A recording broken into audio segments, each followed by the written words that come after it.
Tertúlia. Meu boa tarde a todos. Hoje é dia 19 de setembro de 2013, é uma quinta-feira. O verbete é de número 2785. Ele tem 7 páginas, 50 logias e 20 máximas.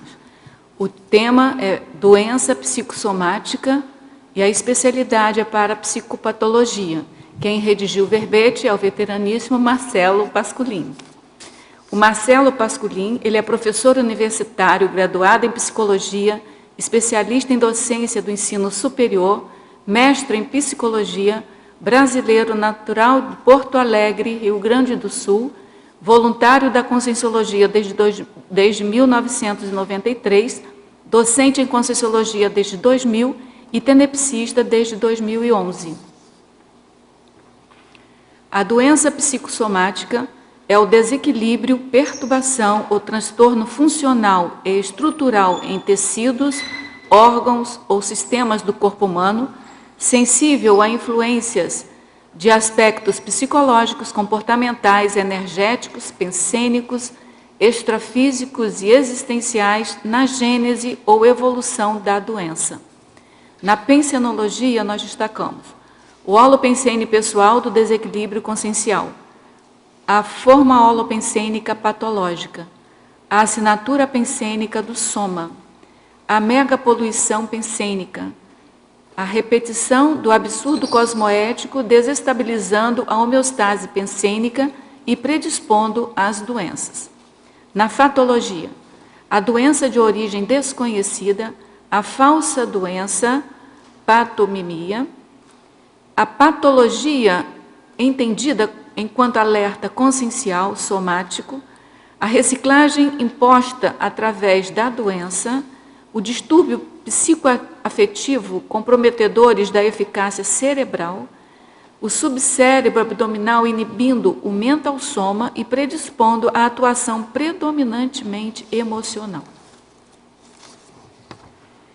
O desleixo ou relaxamento pessoal quanto aos cuidados com o soma, o significado emocional da experiência vivida, a profilaxia das doenças, a autovigilância ininterrupta, a busca pelo equilíbrio das reflexões e a harmonia entre o intelecto e a emoção. Nós destacamos que a fatologia tem 24 linhas e que constitui o máximo para o verbete e que vale a pena, então, ser lido, né?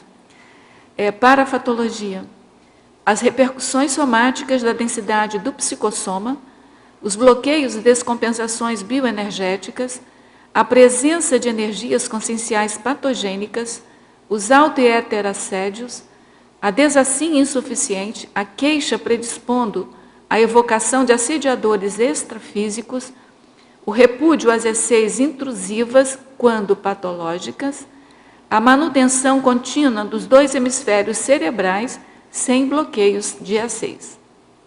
Nós destacamos também que no detalhismo tem 14 máximos.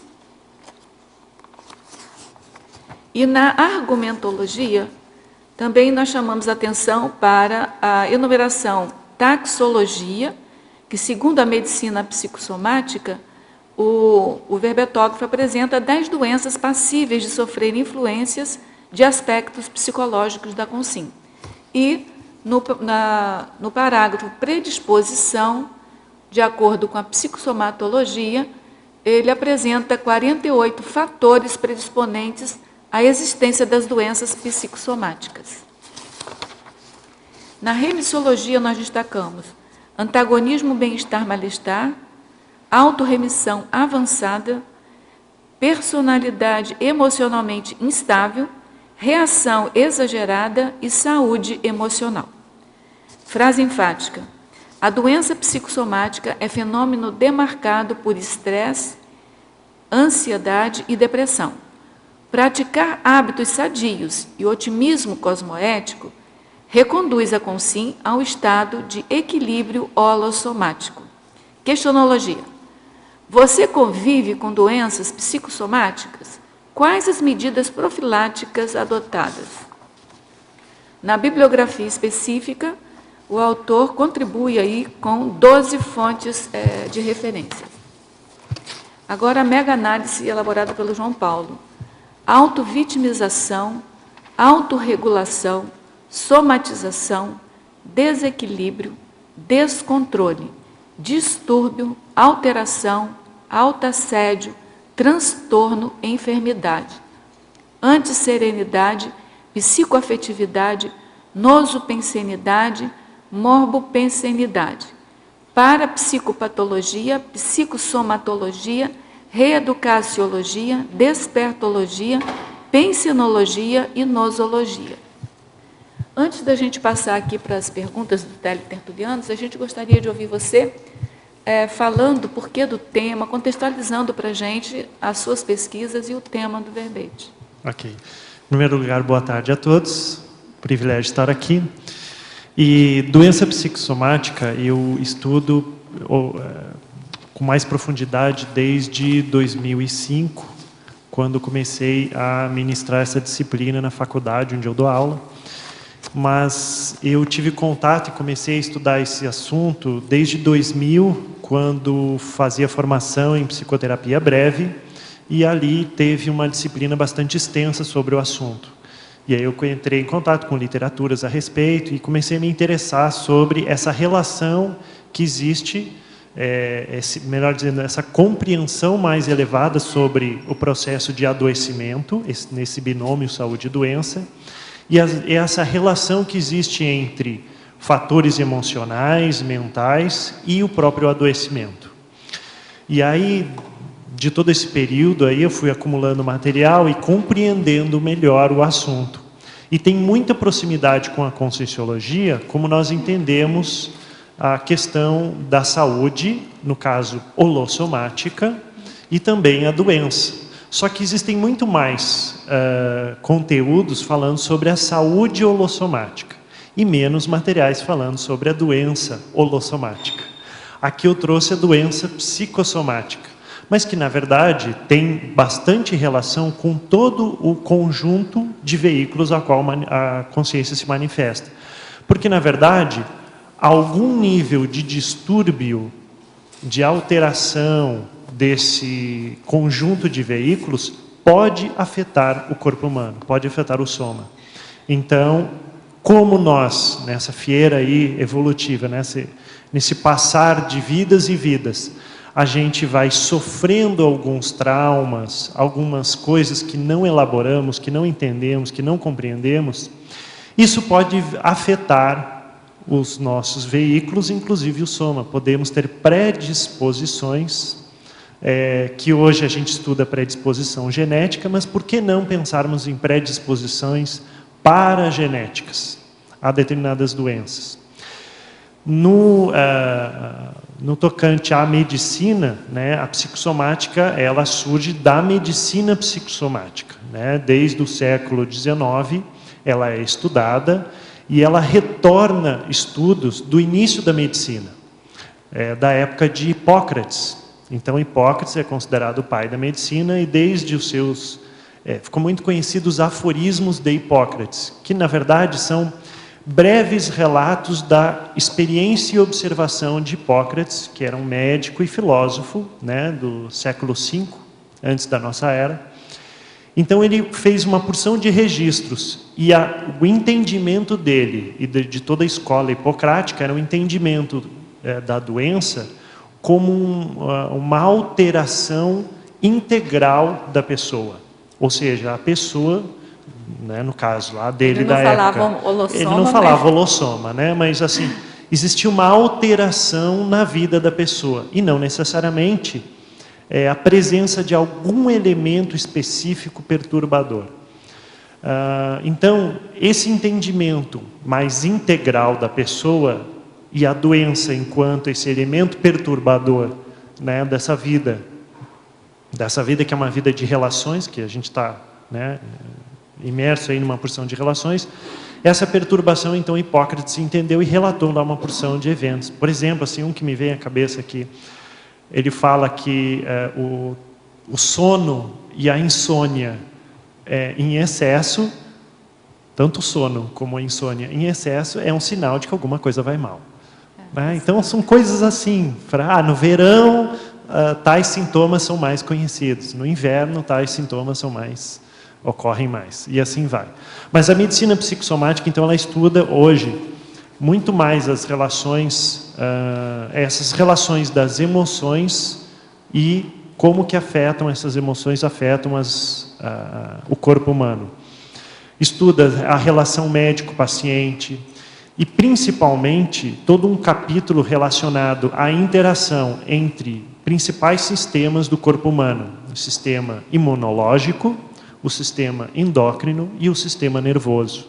A inter-relação entre esses sistemas é que a gente entende, ou pelo menos as pesquisas demonstram, essa linha condutora entre determinadas alterações psíquicas, ou psicológicas, ou energéticas, enfim, que a pessoa sente, sofre, e como que ela se constitui no corpo. Então, você falou nas inter-relações. A gente tem inter-relações interpessoais, tem inter-relações intrassomáticas e tem inter-relações holossomáticas. Exatamente. Né? Vive em torno Exatamente. de... Você falou em inter-relações, eu fiquei pensando. Qualquer que seja o ponto de vista, tem relação, sim, de coisa com coisa. Todos nós não vivemos isolados dentro de uma caverna. Nós vivemos nos relacionando sempre com o meio, com outras consciências, com o meio extrafísico e com o consciex. Sofremos influências psicológicas, energéticas, como a definição diz, né? Uma porção de influências. Essas influências, se não bem absorvidas, se não bem entendidas, elas podem gerar algum efeito. Dependendo da intensidade ou da frequência dessas influências não muito bem elaboradas, elas podem gerar sintomas. E algumas doenças são mais sensíveis a essas influências que outras doenças. Então, a medicina psicossomática, através de uma porção de pesquisas, elas estabelecem correlações entre esses sintomas ou as possíveis causas emocionais, psicológicas e os seus sintomas físicos. Ela trabalha também com elementos exógenos à pessoa. Exato. Trabalha também. Então, tá bom. Marcelo Pasculin. Em Pensenologia, página 11, a segunda linha, por favor, comentar o transe afetivo energético inconsciente das paixonites prejudicando a manifestação pensênica diuturna.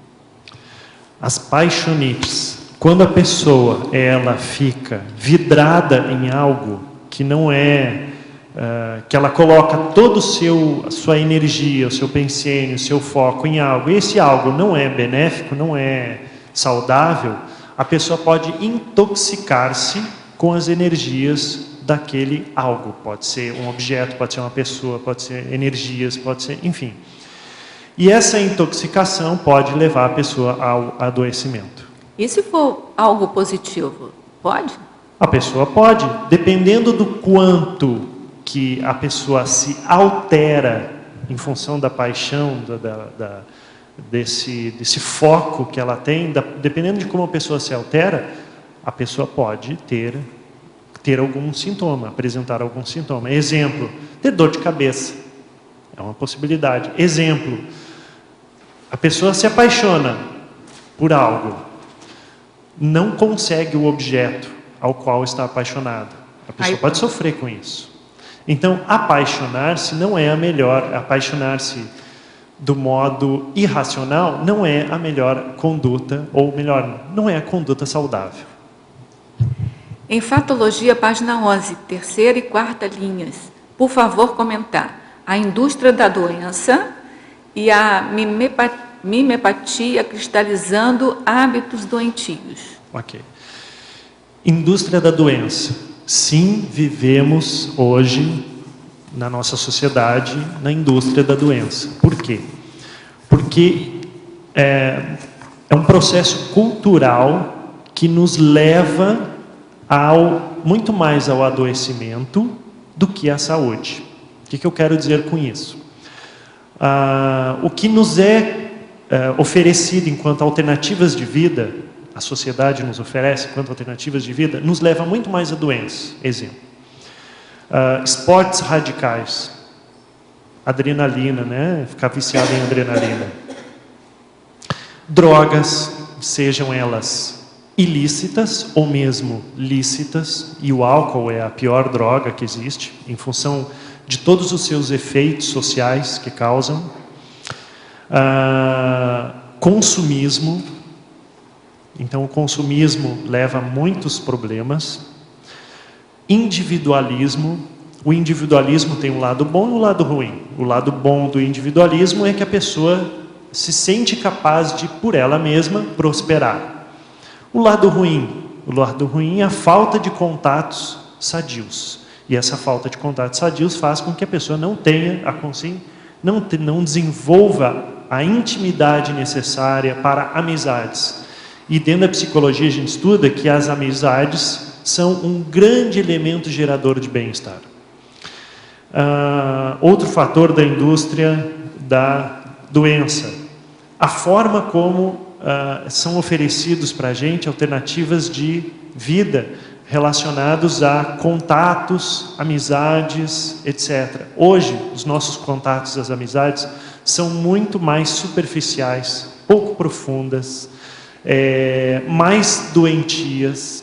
Existe uma grande indústria de desinformação, onde, em vez de esclarecer o que é bom e o que é ruim, o que é saudável e o que não é, nos desinformam justamente para manipular que a gente continue consumindo coisas inadequadas. E do ponto de vista da doença propriamente dita, existe toda uma indústria farmacêutica que oferece uma porção de remédios milagrosos, muitas vezes, né? Mas que não precisaríamos caso tratássemos da real causa que nos faz ficar doentes. A gente vai pelo efeito, não pela causa. Exatamente. Então a gente tende, como o próprio nome diz, usar remédios para remediar determinada situação que poderia ser muito melhor resolvida caso a Consim pudesse fazer uma revisão de todas as suas questões que estão desequilibrando a sua vida. E esse era o primeiro fator, indústria cultural. A segunda pergunta era? Mimepatia. Cristalizando hábitos doentios. Isso. A mimepatia. Toda criança, ela aprende imitando. Então ela aprende, ela cresce imitando, ela aprende a falar porque imita os adultos que ela observa. Aprende a se comportar imitando os adultos e as pessoas que ela observa. Nós imitamos, mesmo crianças ou adultos, imitamos os comportamentos doentios da humanidade. Essa é a nossa tendência, imitar comportamentos doentios. Se a gente pensar na TARES, a melhor TARES é o autoexemplo. Qual seria o melhor exemplo a ser passado? Um exemplo de saúde, tá certo? Só que, em geral, a sociedade, ela dá demonstrações de exemplos muito mais relacionados a doenças, a comportamentos doentios, do que a comportamentos saudáveis. Então, a mimepatia é isso, a gente acaba copiando, imitando comportamentos doentios. E isso leva a uma série de problemas. No verbete de ontem, que foi mídia baratrosférica, foi trabalhada essa questão, foi falado, discutida essa questão, de que a mídia, ela trabalha na emoção das pessoas, exaltando a emoção das pessoas para conseguir vender, para conseguir audiência, para conseguir tudo. Isso. Né? Então, isso é patológico, né? Doentio. Quando as pessoas não pensam, a emoção tende a falar mais alto. É até uma questão evolutiva. Por que eu digo evolutiva? Porque, estudando aí a questão da evolução das espécies, a gente tem uma teoria, que é a teoria tricerebral. Então, um primeiro cérebro, um cérebro mais cerebelar, né, que responde a informações genéticas, basicamente.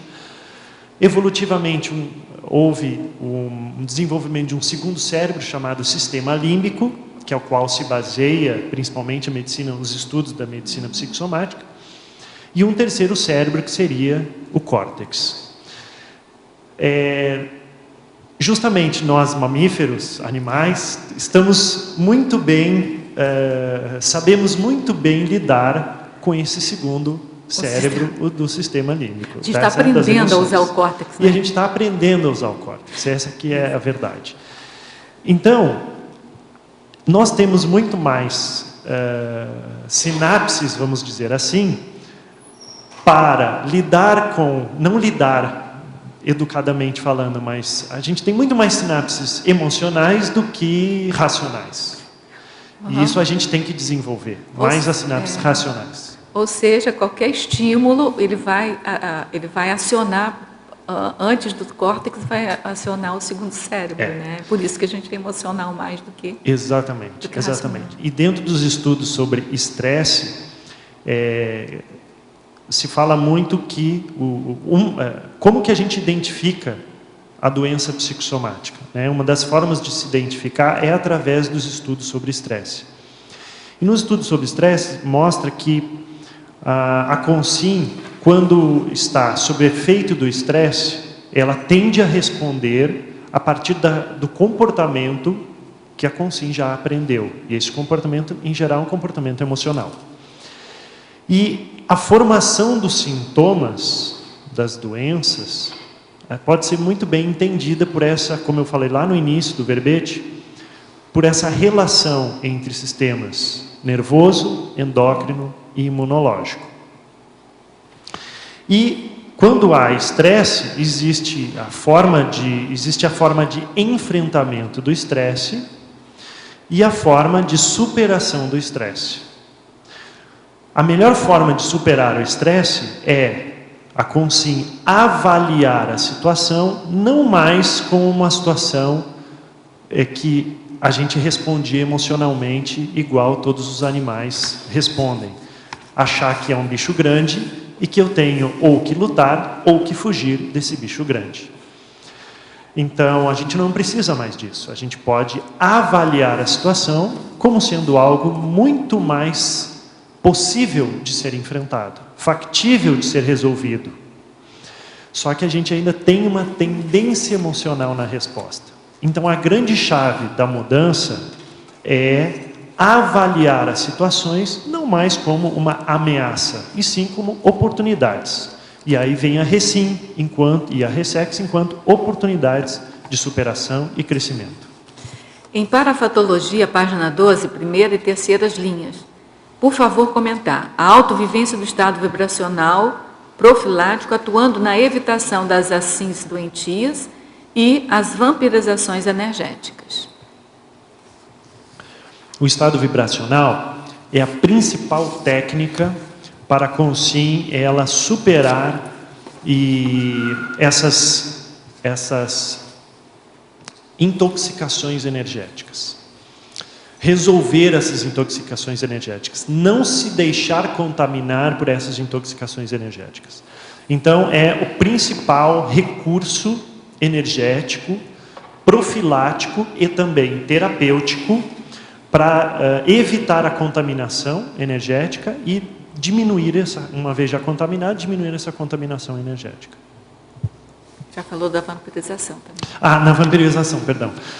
O que é a vampirização? A vampirização é quando alguém, em geral, carente de energias, vampiriza outra pessoa, em geral, inconsciente do fato, o fato de estar sendo vampirizado, de estar sendo dominado pelas energias.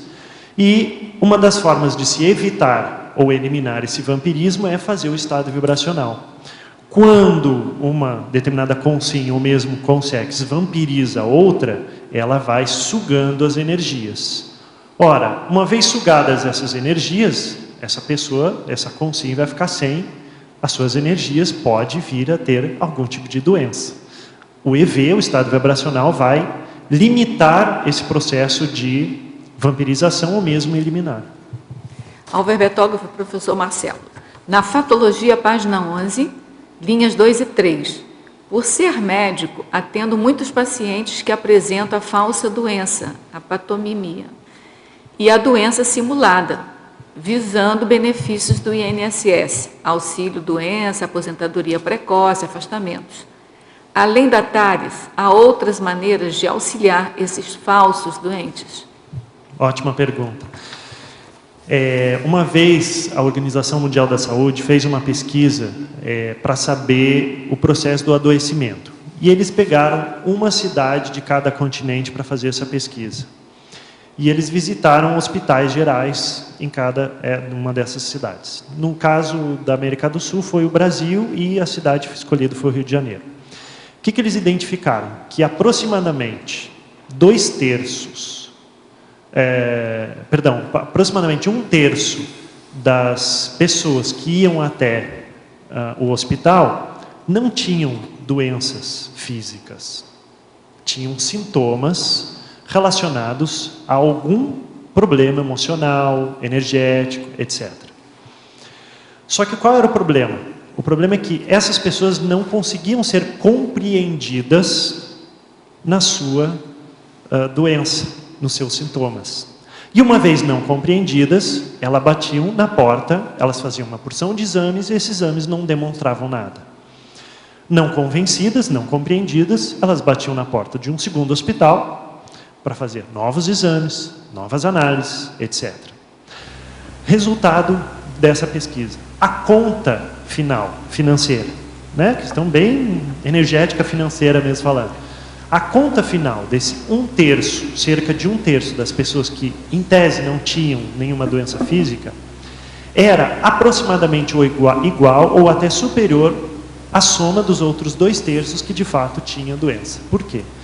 Uma vez não compreendida, essa consinha ela ia visitar segunda, terceira, quinta, 10ª opinião e mais exames, e mais exames, e mais exames, não tratando a causa. Eu não posso dizer aqui se no seu caso, né, no médico lá do INSS, se as pessoas estão tendo de fato doenças ou não. Só assim não tem como saber. No entanto, é muito possível que, em virtude da dificuldade da própria vida, há adoecimento. O que eu quero dizer com dificuldade da vida? Não ter um trabalho, não ter ocupação, não ter dinheiro suficiente e assim por diante. Aqui em Foz do Iguaçu é muito sintomático, isso pelo menos acontecia bastante, quando dava algum problema na ponte da amizade, se é pelo fechamento da ponte, ou por uma grande fiscalização, né, da Receita, apertando o cerco contra os contrabandistas. E como uma certa parcela da população dependia desse fluxo de compras aqui de Foz do Iguaçu, quando havia a fiscalização maior, aumentava muito o número de consultas e pessoas doentes com sintomas depressivos nas unidades básicas de saúde aqui de Foz do Iguaçu e também nos CAPs. Então, veja, há uma relação direta entre a dificuldade de viver e a sensação ou sintomas de doença. Não é uma relação, às vezes, direta ou necessariamente emocional. A pessoa sofreu e agora está doente. Mas às vezes é o acúmulo, é o conjunto de uma porção de fatores que faz a pessoa se sentir mal e ter sintomas. Agora, vai ter que ser investigado. Muitos dos estudos da medicina psicossomática estão muito próximos da psiquiatria. Então, uma sugestão seria estudar mais os casos psiquiátricos ou, se possível, encaminhar, eu não sei, aí é desconhecimento meu, eu não sei se no INSS tem psiquiatria também, mas de repente reencaminhar esses casos para a psiquiatria para ver como que eles analisariam essa questão. Eu tenho uma opinião também, eu fiz um verbete chamado Sensibilidade Química Múltipla. E nesse verbete a história exatamente assim, quando começou a era da indústria, né? O uso de muita química, e algumas pessoas começaram a apresentar sintomas e não tinha clinicamente nenhuma comprovação de doença nenhuma. E essas pessoas foram consideradas problemas psiquiátricos, como doenças psicossomáticas, como falsas doenças e tal. Até que agora a medicina do trabalho já está admitindo essa possibilidade. Então eu fico vendo, até porque eu tenho sensibilidade química múltipla, eu fico vendo que algumas pessoas sentem algumas dores, alguns desconfortos, procuram médico, e os médicos não detectam por essa aparelhagem que tem aí, e a pessoa não se toca de que aquilo é devido à química. Aqui, nossa região aqui do Paraná, é uma das que usam mais agrotóxicos, né? Nós temos aqui uma quantidade, se você olhar uma foto do planeta assim, ele é plantado de antenas celulares. Então, tem artigos, e tem uma relação muito próxima entre sensibilidade eletromagnética com sensibilidade química. Então, se você já tem alguns estudos publicados em revistas americanas e tal, associando e vendo que em bairros onde tem essas antenas celulares, o índice de câncer é muito mais alto. Então, é muito mais confortável também para a medicina, como não detecta essa correlação, achar que a pessoa está com câncer porque foi emocional. E tem esses fatores exógenos também, né? Então, eu acho que e outra coisa, o que é mais dramático é que a gente não tem grupo de controle mais, porque está todo mundo submetido a essas questões. Então, por exemplo, você vem aqui em Foz do Iguaçu, como é que você vai definir se aquela pessoa está tendo aquele sintoma, por exemplo, dor no corpo, fibromialgia, alguma coisa assim, que é um dos sintomas de quem tem sensibilidade eletromagnética, que fica submetida ao eletromagnetismo algum tempo, né? Então, como é que você vai fazer para distinguir aquela pessoa que tem aquela doença, do ponto de vista porque ela tem emoção, porque ela tem ansiedade, ou porque ela está submetida a essa grande onda eletromagnética? Porque está todo mundo submetido, tá certo? Então, perdeu esse controle, né? E aqui mesmo em Foz do Iguaçu, a gente tem notícias de que as pessoas que moram mais próximas de alta tensão, o índice de anemia em criança, de leucemia, alguma coisa assim, né? Então, assim, existe uma relação real, concreta, de problemas exógenos, e existe essa falsa doença, que é a questão emocional. Então, esse limite aí é que eu acho que é dificílimo, é crucial. Sim, aí. queria fazer 2 comentários sobre isso. Eu trabalhei durante 2 anos numa clínica no Paraguai, atendendo como psicólogo, e me chamou a atenção, na época, a quantidade de crianças com síndrome de Down, filhos de trabalhadores de Itaipu. A Itaipu Binacional, aqui é hidrelétrica, né? Era muito grande o número. Então, assim, é claro, é um caso, é específico, eu não li nada, não me aprofundei em ler estatísticas e outras pesquisas a respeito, mas me chamou muito a atenção, porque era um número muito grande. Então, existe relação? Sim, existe. Agora, uma outra coisa que vale a pena comentar é a questão o próprio adoecimento. Como é que é essa relação do binômio saúde e doença? Por que adoecemos? Então, acho que isso é importante esclarecer. Eu entendo da seguinte forma. Nós temos, imaginem aquela balança antiga, balança mesmo, que tinha pratos, dois né, pratos, que você colocava os pesos e do outro lado... E tinha um fiel, né? Exatamente. Imagine o seguinte, que na nossa existência são muitas balanças, cada balança representando uma área da sua vida. Então, o seu trabalho, o seu corpo, a sua questão emocional, a sua afetividade, como a sua autoestima, e assim vai.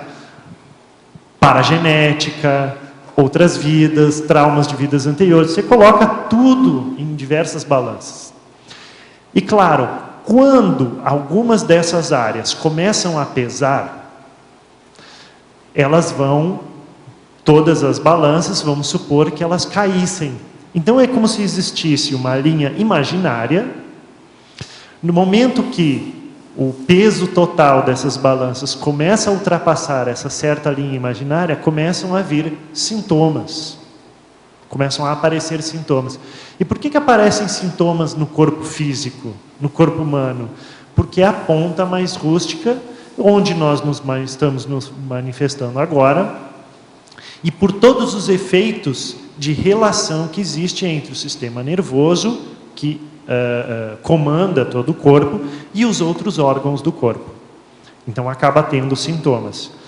Uma vez que você tem os sintomas e não faz nada para resolver a causa, né? Qual prato ou quais pratos desse da sua vida que estão afetando mais? Uma vez que você não resolve isso, continua pesando. Esse peso é tal que entra numa certa faixa que, havendo alguma predisposição no corpo, seja por fatores exógenos, externos, ambientais, ou por predisposição genética, ou mesmo paragenética, você vai acabar adoecendo daquela ou de outra doença. Então, muitas pessoas se perguntam, mas por que eu adoeço Nós estamos trabalhando no mesmo lugar, sob influência de mesmos eventos, situações, fenômenos. Por que eu fiquei doente de uma coisa e o outro ficou doente de outra coisa? Porque existem fatores de personalidade, de todos esses pratos que eu acabei de falar, que interferem nesse binômio saúde e doença e no porquê adoecemos e do que adoecemos. Existem fatores que até coloquei, acho que aqui na fatologia, dos locais de menor resistência, né? São locais onde, por algum motivo, você tem menos capacidade de reação, ou menos capacidade de superação, ou é mais sensível ainda a ter algum sintoma ou alguma doença. Rosa, oi. Eu queria fazer um comentário sobre a pergunta que foi feita. Eu acho que, acrescentando todas as coisas que você colocou, né, para a pessoa que é médico, que questionou, acho que tem duas coisas a mais que também podem ser ditas, né? Uma delas é o seguinte: se o médico tem elementos suficientes para julgar ou considerar que a pessoa teria condições de voltar ao trabalho e não permanecer encostada no INSS, isso deve ser falado abertamente com a pessoa. Né? Ser trazido, que a impressão que eu tenho, eu ou o médico, né, é que a pessoa, a princípio, teria condições de retornar. Então, por que ela acha que não tem condições? E isso ser trazido à tona para a discussão, porque geralmente essa discussão acaba trazendo à tona os reais elementos que estão envolvidos nesse desejo da pessoa. E uma segunda coisa é o seguinte: às vezes, quando os médicos investigam sintomas orgânicos e eles não encontram nada, os médicos cometem geralmente um equívoco comunicacional, que é o seguinte: quando não encontra nenhuma evidência orgânica, os médicos erroneamente dizem que a pessoa não tem nada, né? Então, assim, não é que quando o médico diz isso, não é que ele não quer dizer que a pessoa não tem nada. Na verdade, ele quer dizer que ele não encontrou nada orgânico, né?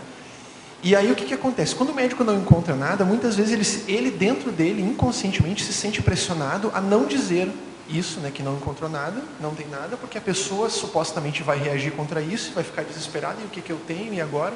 Né?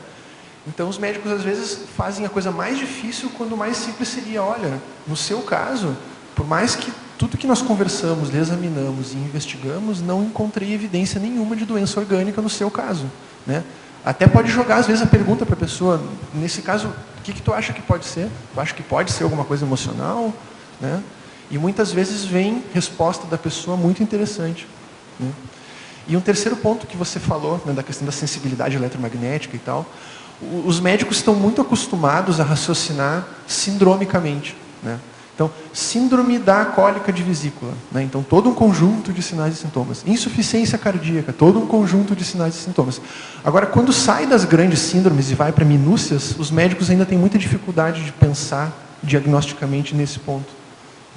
Então, é isso. Deixa eu só acabar de fazer essa pergunta aqui. É o seguinte, eu acho que o número, eu sou psicóloga também, você é psicólogo, né? O número de doença psicossomática é assim, muito maior do que o número de doença física em hospitais gerais. Eu trabalhei no Hospital Geral, no Rio de Janeiro. Então, havia até, não sei se aqui em Foz chegou a ter, esse projeto Sala de Espera, onde o psicólogo ia, conversava, formava grupos, né, com aquele número de pessoas, porque é sempre muito grande o número de pessoas marcando consulta, e a gente vê que 90%, olha que na minha época, né, quer dizer, nem tanto tempo atrás, há 7 anos atrás,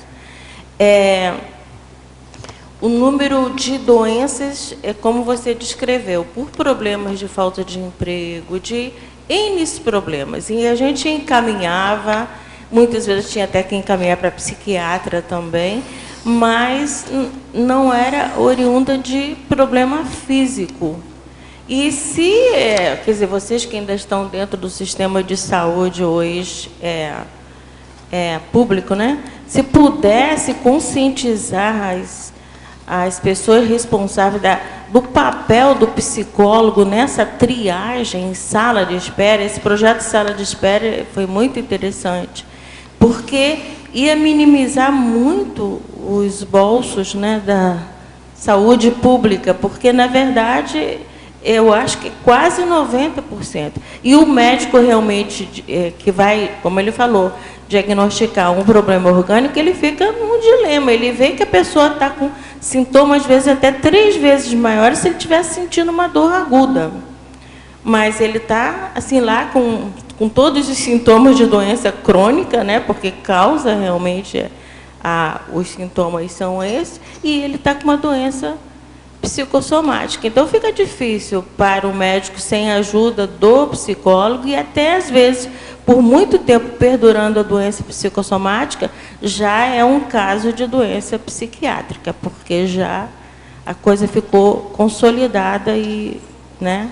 Então, isso é muito importante. Trabalhei por 10 anos com esse tipo de trabalho em hospital geral. Então, foi realmente... a equipe lá achou que era de muita necessidade o trabalho do psicólogo. Né? Com certeza.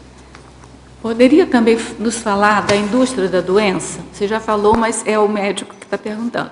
Muitos dos problemas psicossomáticos de hoje são desencadeados por dívidas, problemas financeiros, por má gestão pessoal e pela inflação na qual estamos mergulhados, principalmente os mais pobres, apesar das inúmeras bolsas. Então, ele queria que você falasse de novo da indústria da Perfeito. doença. Ele já deu aí... Já deu as causas possíveis. Já tem, né? alguns fatores que predispõem às doenças. Mas aprofundando um pouco mais nessa questão da indústria da doença. Hoje, a nossa sociedade, ela nos coloca uma porção de valores, fazendo com que as pessoas corram atrás de ter coisas para estar em acordo com esses valores. E uma vez não conseguindo, porque a pessoa entende que ao ter determinada coisa, objeto de desejo, ela vai então encontrar a felicidade. E ela não encontra isso. E quando não tem dinheiro suficiente ou condições suficientes para ter aquilo, ela não fica feliz. E ao conseguir, ao obter, percebe que não era aquilo que preenche o seu ser. Então, existe uma grande crise de valores, na verdade. E que, na verdade, a sociedade está apoiada em metas, objetivos, valores doentios, não saudáveis. E isso eu estou falando do ponto de vista multidimensional, do ponto de vista do próprio paradigma consciencial. Por quê? Porque meta, se a gente pensar em meta, para que serve a nossa vida? A nossa vida serve para basicamente 2 coisas. Uma, para a gente aprender com as nossas vivências e relações. Em segundo, para a gente ensinar para os outros, ou ajudar os outros, ou esclarecer os outros, sobre tudo aquilo que a gente aprendeu. Então, basicamente, a vida é para isso. Quando a pessoa não faz isso, quando a consciência não faz isso, ela inevitavelmente vai sentir algum tipo de vazio. Esse vazio ela tenta preencher com algo, com objetos, objetivos, coisas, né, pessoas, mas que não preenche. Não cobre esse vazio, não resolve o problema. Então eu vejo que o grande problema estão nesses valores que a sociedade nos oferece, que são valores patológicos, não são valores homeostáticos. Marcelo, com isso meio que você responde a pergunta que eu queria fazer, né? Que é na efeitologia, na terceira linha de baixo para cima, na página 12 mesmo, lá no finalzinho, os efeitos da ressomática e da dessomática na forma holopensênica pessoal, né? Então, você coloca como uma terapêutica, né, no caso. Mas eu estava pensando na questão da forma holopensênica pessoal, ele tanto pode ser, no caso aqui você traz como consequência negativa, né, porque você está trazendo a doença psicossomática, mas ele pode também trazer algo positivo, como os trafores, né? Com Poderia certeza. comentar? A gente tem que entender o seguinte: nós não somos apenas este corpo físico. Então a gente tem que ampliar esse entendimento. Uma vez entendido que somos seres que já vivemos outras vidas e vamos continuar vivendo outras, e existe essa inter-relação entre vidas anteriores, essa atual e terão as próximas, a gente tem que entender que, assim como nessa vida eu posso ter passado por situações as quais eu não resolvi bem e essas situações constituíram-se algum tipo de trauma, é bem possível supor que em outras vidas eu tenha tido situações não resolvidas que se constituíram em traumas e que foram impregnados até certo ponto na nossa paragenética, e isso fez com que tenhamos vindo nessa vida com algum tipo de predisposição, no caso genética, a determinados comportamentos ou manifestações doentias. Então, é bem plausível supor a existência dessas relações. Isso tem relação com a forma holopensênica. Ou seja, a gente pode vir nessa vida com certas formas de pensar, comportamentos, como o verbete é nosográfico, né, doentios, a ponto de sempre repetir um ciclo de doença. O oposto também é válido, ou seja, também é possível termos tido grandes compreensões, e principalmente o curso intermissivo nos promove isso, né? Que a gente fica refletindo, a ponto de ter grandes compreensões, e essas compreensões fazer recins, modificar a nossa forma de pensar, e com isso modificando a própria forma holopensênica pessoal para algo mais saudável, interferindo positivamente na nossa genética. E a ressoma é a oportunidade justamente para fazer esse resgate, né? Essa reeducação consciencial, no caso. Sim. Também eu gostaria de comentar, estou aqui, né, impressionado com a tua capacidade mnemônica, né, e por isso várias associações de ideias, né, e estava reparando que no seu verbete você não traz uma referência direta a essa questão da memória, né? Tanto memórias positivas como memórias negativas, né? É um memória fato, emocional. não coloquei mesmo. Mental somática, até gostaria de sugerir, no caso. Ok, vale a pena. Obrigada. Marcelo, por favor, na fatologia, na página 12, eu tenho 2 itens que eu gostaria que você desenvolvesse. O primeiro está no meio da segunda linha, página 12. Tá? O significado emocional da experiência vivida. Você podia Sim. desenvolver? Tudo aquilo que vivemos, experimentamos, nós podemos ou não extrair significado. Dependendo do significado que extraímos daquilo que vivemos, esse significado, o sentido da coisa, pode ser algo, aquilo que interpretamos, pode ser algo mais negativo ou pode ser algo mais positivo. Então, para tudo aquilo que vivemos, as emoções que estão ali relacionadas, as emoções que sentimos, que estão relacionadas com aquilo que experimentamos, é mais negativo ou é mais positivo? Se negativo, a tendência é a gente se contaminar com aquela emoção. E qual é a outra? Na sexta linha, de baixo para cima, no finalzinho, a força presencial, afetando a plástica corporal. Perfeito. Então, no caso aqui, é positivo. Eu trouxe no verbete diversos contrapontos, já que o verbete é nosográfico, para não ficar só pesando para o pior, eu trouxe uma série de contrapontos. Inclusive, na sua área, na numerologia, eu coloquei duas enumerações ali, uma mais negativa, outra mais positiva. Mas, enfim, a força presencial, ela pode sim alterar para melhor a sua plástica corporal. Se você tem as energias equilibradas, a sua pensenidade é equilibrado, automaticamente a sua plástica corporal vai melhorar. O professor Valdo mesmo, diversas vezes falava: você quer arranjar alguém? Faça a TENEPS, porque você vai melhorar, e aí você vai se tornar mais bonito ou bonita, e aí vai ficar mais chamativo. Quer dizer, as energias conscienciais equilibradas tornam você, inevitavelmente, mais atraente. Tá ok, muito obrigada.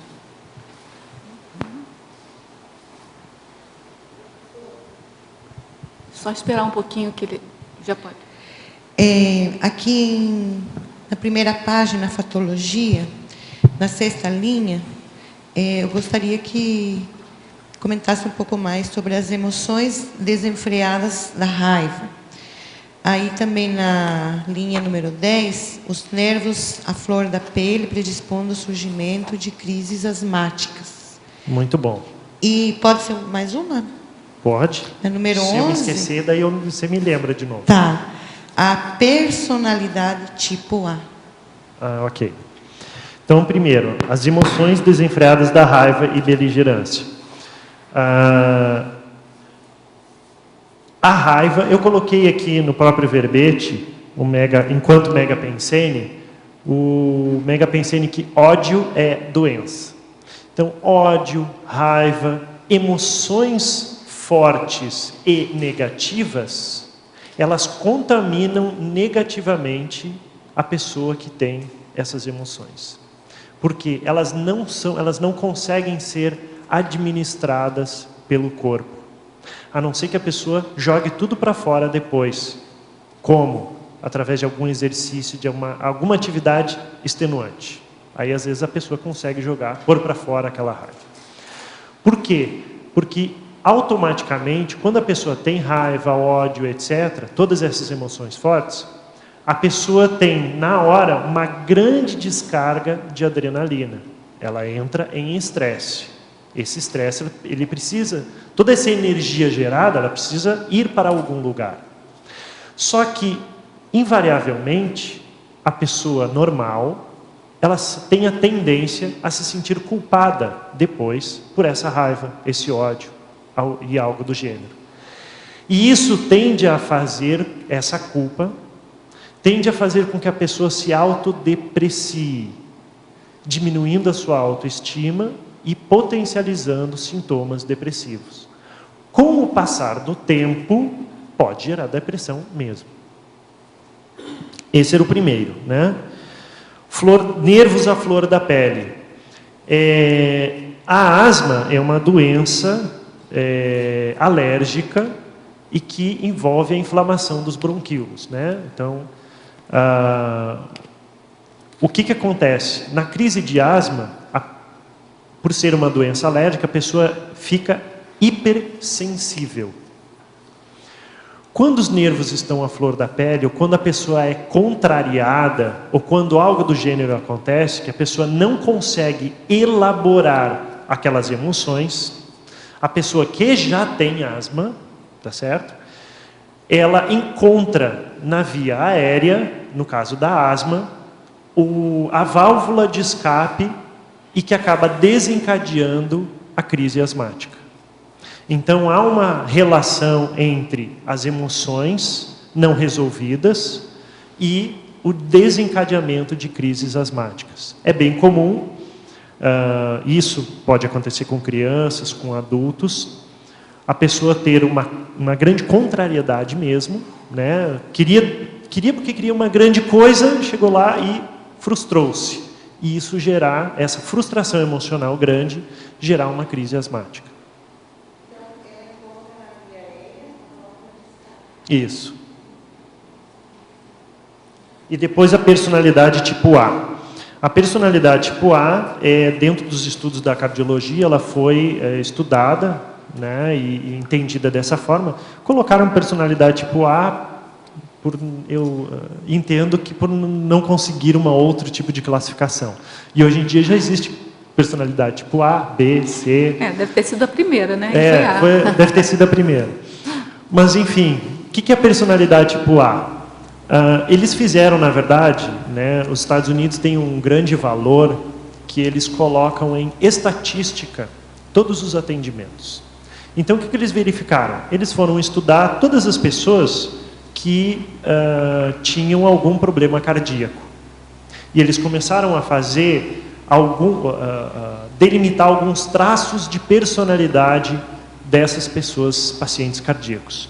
E o que eles verificaram? Traços em comum desses pacientes cardíacos. E quais eram os traços em comum? Pessoas que tinham atividades estressantes, em geral atividades essas ligadas a gerenciamento de alguma atividade administrativa,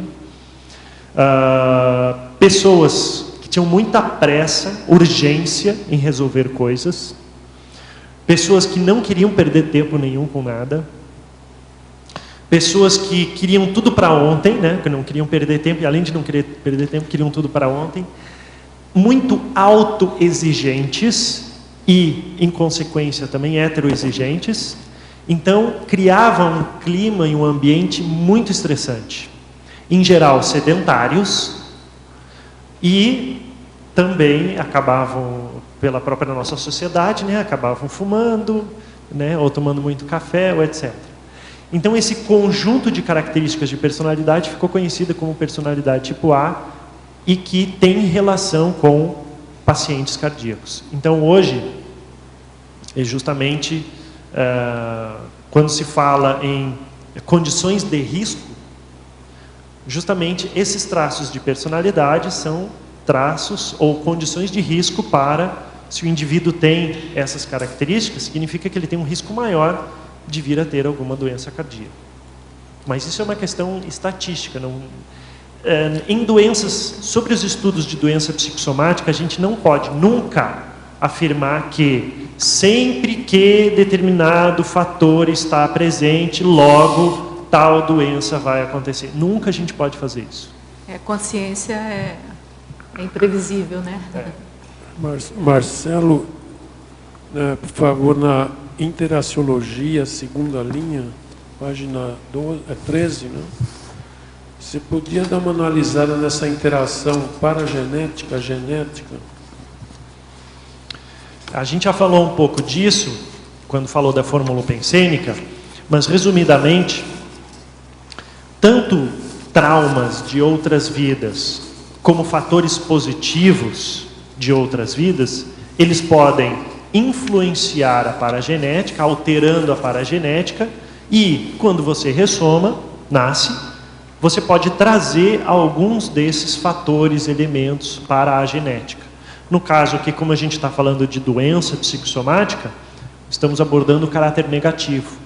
Então, provavelmente, certas vivências de vidas anteriores, não resolvidas, não elaboradas, podem vincar informações na paragenética, trazendo para a genética e predispondo a consim a determinadas doenças. Aí na página 12, terceira e quarta linha, aliás, a quarta e quinta linhas, o fato de a maior doença da humanidade ser o autoassédio. Isso.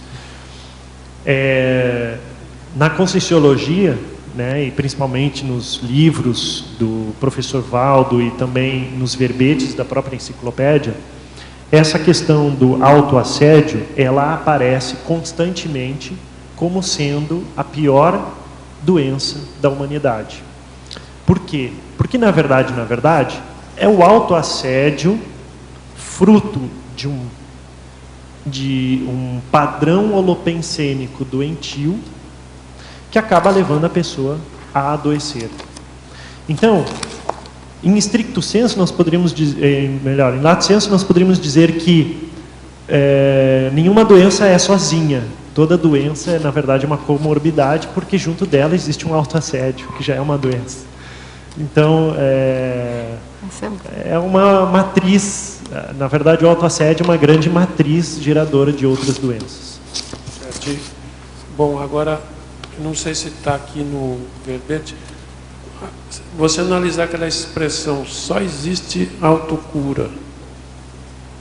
Você já ouviu falar, né? Só existe autocura, coisa da Conscienciologia. Isso. Essa é uma questão importante, que vai na mesma linha. Por melhor que seja o médico, por melhor que seja o tratamento, por mais avançado que seja, se a Consim não quer usar aquela medicação, não quer resolver o problema, às vezes não vai resolver. Então, o elemento principal para a cura é quem está sofrendo da doença, ou seja, o próprio indivíduo, a Consim. Ela que é o principal elemento desencadeador da cura. Todos os demais são coadjuvantes importantíssimos no processo, mas não deixam de ser coadjuvantes.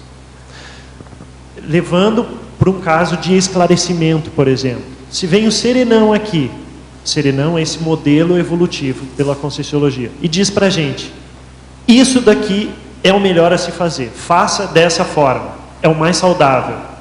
Mas se a gente não quiser fazer, a gente pode fazer e fazer errado. Então, pode ser o melhor médico, a melhor pessoa, o melhor esclarecimento. Se a gente não quer, a gente não faz, não melhora. Então, eu corroboro essa ideia de que é a autocura, sim. É pela autocura, sim. Obrigado. Marcelo, na página 13... Só um instantinho, só um minutinho, ela estava na frente. É porque ela estava na frente.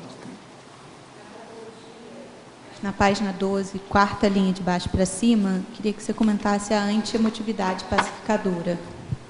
Muito bom. Nessa linha da autocura, a gente tem que fazer dois grandes esforços. Um esforço de fazer um inventário de como nós sentimos e o que sentimos. Então, a gente tem que saber ler as nossas emoções. A gente tem que ter uma capacidade de identificar as emoções, saber nomear, ter um dicionário emocional próprio. E um segundo grande esforço na medida que eu compreendo essas emoções, que eu administro essas emoções, trocar essas emoções por outras melhores, mais saudáveis, mais evoluídas. Então, isso leva a essa pacificação. Na página 13, em politicologia, você colocou ali a egocracia. Fala um pouquinho mais sobre a relação desse conteúdo. Aqui, voltando à linha da autocura, né, é a própria consciência que resolve, é difícil afirmar isso assim dessa forma, né? Mas é a própria consciência que resolve ou ficar doente ou ficar saudável. Então, é uma política de vida que a consciência resolve ter com ela mesma. Eu sei comigo, quando determinados sintomas acontecem comigo, eu já vejo, alguma coisa está acontecendo, que eu exagerei em alguma coisa. Às vezes eu não sei o que é, mas eu vou tentar investigar. Eu quase nunca tenho dor de cabeça. Se eu tenho dor de cabeça, eu começo a observar, algum exagero eu cometi, algum excesso eu cometi, alguma coisa está acontecendo. Se eu vejo que não é nenhum excesso, talvez sejam influências extrafísicas, energéticas. Então, eu já tenho para mim alguns conhecimentos meus de autoobservação. A consciência que não tem isso, ela pode simplesmente ficar saudável, ficar doente, ficar saudável, ficar doente, e não perceber nada. Então, egocracia por causa disso. Você chegou a estabelecer alguma relação do tipo, os problemas psicossomáticos são problemas mais egóicos, ou que a pessoa está mais egocêntrica do que antes, alguma coisa desse tipo? Não necessariamente. Não se pode afirmar isso, não. Por quê? Porque simplesmente, lembrando, a nossa vida é uma vida de relações. Então, pode ser a relação consigo e pode ser a relação com o ambiente ou com demais consciências. Então, não é só na relação consigo que gera doença. Pode ser na relação com diversos fatores. Obrigado. Marcelo, na página 14, em argumentologia, você fala sobre a inter-relação e o tripé homeostático. Você pode explicar mais? Sim. O que é o tripé homeostático? O tripé homeostático é essa relação, é uma própria terminologia da medicina, que estabelece essa relação entre os sistemas nervoso, endócrino e imunológico. E o próprio processo de adoecimento, qualquer que seja, interfere, de alguma forma, nesses 3 sistemas do corpo. Então, exemplo, que aqui é o foco nosso, né? Doença psicossomática. A pessoa tem constantemente frustrações, não resolve essas frustrações. A Consim, frustrada, tem mais uma situação que gerou problema para ela e ela ficou estressada com aquilo. A forma como a Consim interpreta tudo isso que está acontecendo na vida dela, acaba pode, não é que 100% das vezes vai, mas pode interferir no funcionamento dos demais sistemas. Então já foi verificado, principalmente pelos estudos do estresse, que esse estresse intenso e prolongado vai gerando uma sobrecarga em alguns órgãos do corpo. Toda vez que você se depara com um elemento estressor, dentro do sistema límbico, que é esse sistema mais emocional do nosso cérebro, ele aciona, por exemplo, a glândula que secreta adrenalina. E essa adrenalina, em alta quantidade, diminui o funcionamento do sistema imunológico. Um outro hormônio que sai junto é o hormônio cortisol. E esse hormônio ele vai também diminuindo o sistema imunológico. Mas por que isso? Pela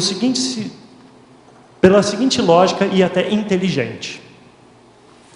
Quando nós desenvolvemos esse sistema límbico, a gente desenvolveu, nós animais, desenvolvemos porque precisávamos, em vez de gastar toda a nossa energia, que nós temos capacidade, sempre usando 100% da nossa energia, sempre, todos os dias, a gente vai acabar tendo uma vida útil menor.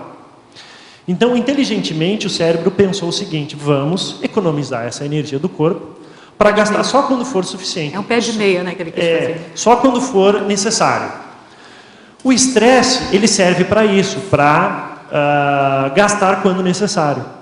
Então, antigamente, a gente tinha que fugir de predadores. O ser humano tinha também que fugir de predadores. Hoje a gente não foge de predadores mais. A gente foge do leão, do imposto de renda, mas tudo bem. Mas a gente não tem mais predadores assim para fugir. Então, o que a gente faz com toda essa energia gerada? Esse é o grande problema. A gente não gasta mais. Mas o que acontece? Vamos supor que na época a gente tivesse que fugir de um leão, propriamente dito, literalmente falando. A gente tinha que ou correr ou lutar.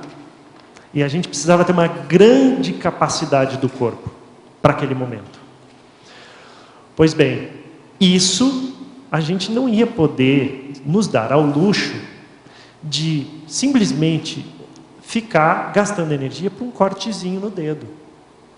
Deixar o sistema imunológico agir e aí fazer todo um processo inflamatório. Quando você corta o dedo, gera um processo inflamatório, que aumenta em volume por causa dos líquidos que percorrem ali, por causa das células do sistema imunológico que vão ali para ver se não tem nenhuma infecção, nem nada, etc. Então o sistema imunológico funciona. Mas na hora que você precisa usar toda a sua capacidade do corpo para um bem maior que a sua própria vida, você não pode se dar o luxo de gastar parte dessa energia com um cortezinho.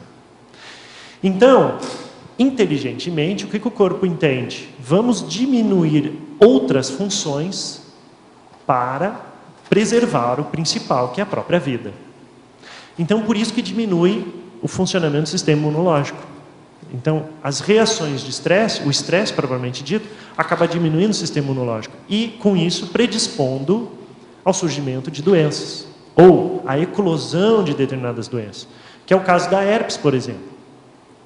A herpes, você não nasce com ela, você tem que ser infectado, né? Então, você tem que ter um contágio, um contato com o vírus. Sem esse contato, não adianta, você não vai conseguir ter herpes. Agora, uma vez que você coexiste com o vírus da herpes, e aí, em conta de todo esse estresse prolongado, o seu sistema imunológico, ele regride, automaticamente cria ambiente para a herpes se desenvolver, aí abre lá as feridinhas. Então, esse é o processo, resumidamente, aí, do sistema dessa relação entre os sistemas nervoso, endócrino e imunológico. Certo. Na seguinte linha você diz assim: admite-se assim o corpo humano possuir capacidade autorregulatória. Você tem alguma técnica para aumentar essa capacidade autorregulatória? Maior controle sobre isso? Eu diria EV. Por quê? Porque, basicamente, na resposta anterior que a gente falou sobre as emoções, é uma resposta importante. A partir do momento que você reconhece as suas emoções e aprende a administrá-las, não inibi-las, coibi-las, não colocar uma pedra em cima da sua emoção, porque isso você não vai estar resolvendo a emoção. Você vai estar adiando para resolver mais tarde, mas não vai estar resolvendo. Então você tem que saber administrar e trocar as emoções por sentimentos mais adequados. Então esse é um elemento. E o outro é o estado vibracional, por quê? Porque quem já estudou sobre acupuntura, por exemplo, ou homeopatia, entende que existem relações energéticas que podem promover a cura de doenças. O estado vibracional, com o estado vibracional, você não precisa das agulhas da acupuntura, nem dos elixires da homeopatia. Você pode, por vontade própria, estabelecer novamente o equilíbrio do seu corpo. No caso, de todos os veículos. Agora, eu não posso dizer aqui, afirmar que 100% das vezes que você tiver qualquer sintoma, o EV vai resolver. Não posso dizer isso. Mas posso dizer com certeza que vai melhorar. Mas não posso dizer que vai 100% das vezes resolver. Por quê? Eu não sei o nível ou a intensidade do sintoma que está com você. Ou o nível de intoxicação, ou o nível dessa infecção. Às vezes, você vai ter que tomar remédio mesmo. Então, o EV resolve tudo? Não posso dizer que resolve tudo, mas com certeza melhora? Melhora. Melhora mesmo. Agora, pequenos sintomas, o EV resolve? Resolve. Com certeza. Marcela? É a Rose Quinoa. Na página 13, em numerologia, ao final da segunda linha, o começo da terceira, as doenças neoplásicas. Você podia falar um pouco a respeito? Sim. As doenças neoplásicas são, na verdade, uma outra expressão para designar o próprio câncer. Né? Porque o que é a neoplasia? Neoplasia são células que crescem desordenadamente em algum momento da sua existência e que, se não combatidas pelo sistema imunológico, essas células podem se agrupar. E uma vez agrupadas, elas podem se tornar tumores e aí desenvolver o câncer. Agora, na verdade, essas células neoplásicas são resultados de proliferação das células pela mitose e de algum nível de alteração da informação que tem dentro dessas células. Por quê? Todo o nosso epitélio, ele se renova. Né? Todos os nossos tecidos eles vão se renovando. Nessa renovação tem que nascer novas células. Pois bem, por algum motivo, essas células podem receber influência interna ou externa. Então a gente sabe de influência externa de eletromagnetismo, de determinados componentes químicos absorvidos pelo corpo, seja por produtos que você usa na pele, como desodorante, shampoo, etc., ou produtos que você ingere, que tem altas dosagens de componentes químicos, o que isso pode alterar a informação que tem dentro da célula. E uma vez essas células se multiplicando, e o seu sistema imunológico não combatendo, não eliminando, elas podem continuar se multiplicando e tornar um tumor e aí se desenvolver o câncer, né? Então isso é a neoplasia. Agora é interessante, o sistema imunológico é tão inteligente que ele tem uma célula chamada célula NK, que é a célula natural killer.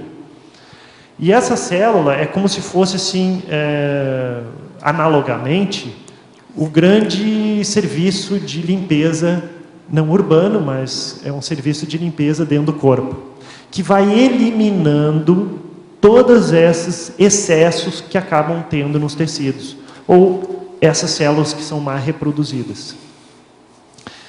E o seu sistema imunológico funcionando bem, você vai acabar, essas células NK vão acabar destruindo, porque elas têm esse objetivo, né? São natural killers, ou seja, naturalmente elas estão ali para eliminar, fazer a fagocitose dessas células que não prestam, que foram duplicadas e reproduzidas indevidamente.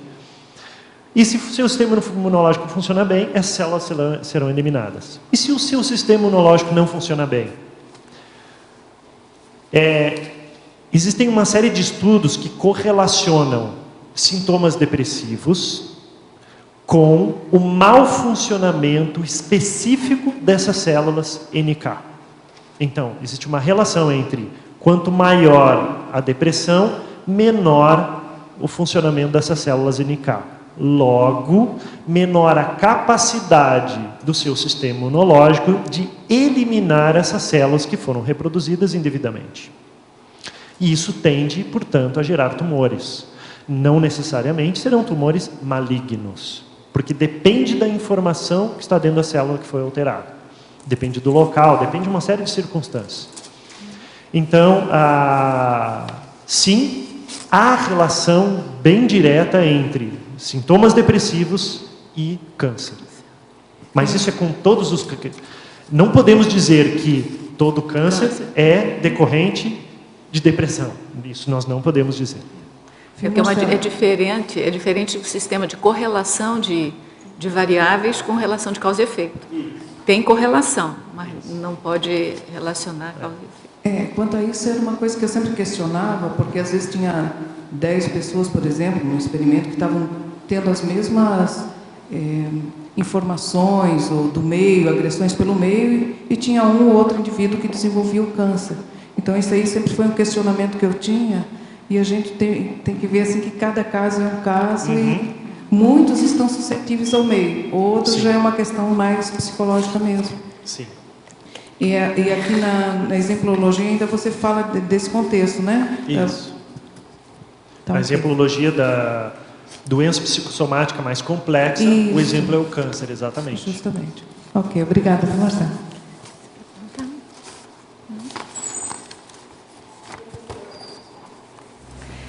Na página 12, patologia, na terceira linha de baixo para cima. O mentalsoma metabolizando o amor consciencial puro. Boa. Então, lembrando, nós temos um holossoma. Holossoma é constituído por o corpo físico, soma, o corpo energético, energossoma, o corpo emocional, psicossoma, e o corpo mental, mentalsoma. Na verdade, de onde nascem os pensenes? Da consciência, cuja sede é o mentalsoma. Se entendemos que é a forma como avaliamos as situações que vai nos...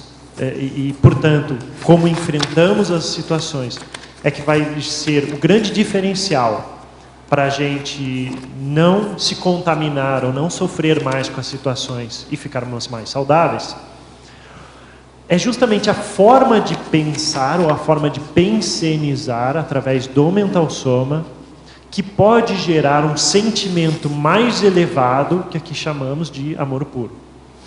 Ao invés de proveniente do psicossoma, de paixões, ou de ódio, ou de quaisquer outras emoções que podem ser mais doentias.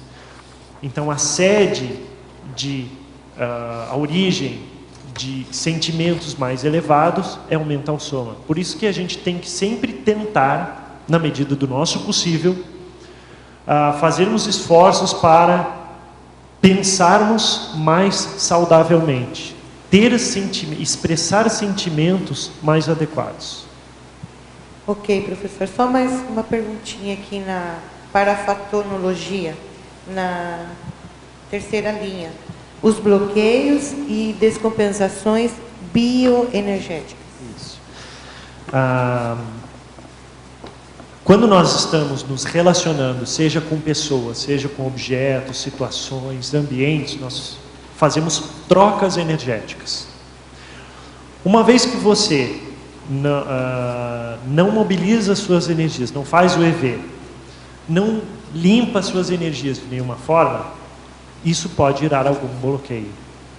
Se você tem uma emoção mais exacerbada e não resolve essa emoção, algum chakra do seu corpo, e em geral o cardiochakra, o chakra que fica localizado mais próximo do peito, esse chakra ele tende a se contaminar, gerando bloqueios. Se a sua forma de pensar é negativa, em geral existem, muito provavelmente, bloqueios na sua cabeça, em chakras relacionados à cabeça. E tudo isso pode levar a descompensações energéticas, a facilitar vampirizações e a gerar algum tipo de sintoma. Ok, obrigada, professor. Marcelo. Ok. Posso falar? Marcelo, por favor, faça uma conexão na última linha da página 12 da fatologia, em que fala assim, ó, a desestigmatização. Você coloca só isso, ponto. A desestigmatização.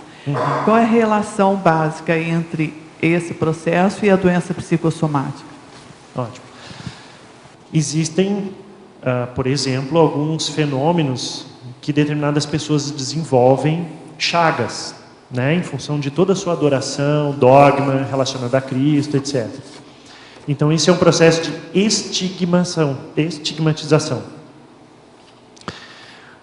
Fruto de um pensene fixo, doentio, patológico, de crer em determinada situação. A desestigmatização é esse processo mental somático, pensênico, de você renovar, reequilibrar a sua forma de pensar, para justamente essa forma nova de pensar mais equilibrada vai acabar repercutindo no soma, melhorando as condições somáticas, levando mais para a saúde. Então, a estigmatização é uma doença? A estigmatização tende a ser doença. Porque o que se conhece popularmente é quando, por exemplo, num grupo, né, alguma pessoa tem um comportamento e todos fortalecem muito aquilo, e é comum se ouvir, né, ó, fulano ficou estigmatizado em função disso. Mas isso pode chegar, então, a um ponto da pessoa adoecer por aquilo, né? Pode. Um processo mental somático de refazer isso é que estaria ligado à saúde. Pode. Na psicologia do trabalho, ou psicologia organizacional, é estudado o caso do bode expiatório. O bode expiatório não deixa de ser uma pessoa que foi estigmatizada pelo grupo em função de determinado comportamento. A pessoa, o bode expiatório, por sua vez, não gostando da situação, não entendendo a situação, sofrendo com aquilo, pode virar uma porção de doenças. E desencadear o processo todo, que é uma situação de grupo pesada, né? Eu vou tentar ser mais breve nas minhas respostas para atender. Nós temos muitas perguntas de fora aqui, tá? Então, na definologia, as doenças psicossomáticas não causariam perturbações iniciais nas células antes de desequilibrar os órgãos e os sistemas? O autor descreve que as doenças psicossomáticas estão ligadas à influência de alguns aspectos, Gostaria de entender mais profundamente como o comportamento e as energias podem causar distúrbios psicossomáticos e qual a diferença entre energéticos e pensênicos. Não seria mais completo e simples descrever que as doenças psicossomáticas são causadas por aspectos emocionais advindos do psicossoma? Essa seria uma definição bem estrita. No entanto, ela é correta se você for pensar única e exclusivamente que a causa da doença é emocional. Só que aqui nós não consideramos única e exclusivamente a emoção como causa de doença. Por quê? Porque você não vai necessariamente gerar uma doença a partir da sua emoção. O que mais acontece é a predisposição somática para determinados sintomas e doenças e os fatores emocionais contribuindo ou para a piora do indivíduo ou para a melhora do indivíduo. Em fatologia, poderia aprofundar a adrenalina comandando as emoções? Isso. A adrenalina, ela é um hormônio que é estimulado a partir dos momentos que a consciência entende que a situação ela exige um enfrentamento grande. Então é liberada a adrenalina. E a adrenalina, ela mexe necessariamente com as nossas emoções. Lembrando, nós temos memória emocional. Então, dentro do sistema límbico, tem algumas estruturas no cérebro que especificamente lidam com a memória emocional, que guardam a emoção que a consciência teve e quais foram as respostas físicas daquela emoção. Com o passar do tempo, tal situação acontece e a pessoa sente aquela emoção, naturalmente, por essa memória emocional, a resposta corporal será a mesma. Então a tendência é repetir sintomas. Por isso que a adrenalina ela está nitidamente relacionada com alguns sintomas. Qual seria o critério de classificação da personalidade tipo A? Você já respondeu essa questão, Falamos. Né? Você pode procurar na internet, tem vários sites que falam sobre o assunto da personalidade tipo A e, em geral, se relaciona àquela pessoa estressada, sem tempo, que quer tudo para ontem. Na taxologia, gostaria de saber qual a matriz emocional causadora da fibromialgia e do câncer. Fibromialgia. Na fibromialgia,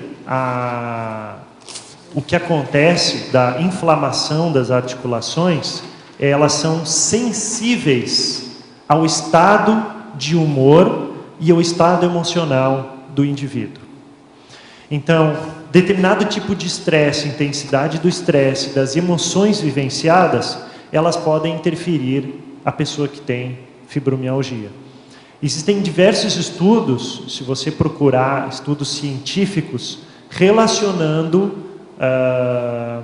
estados afetivos com o desencadeamento das inflamações.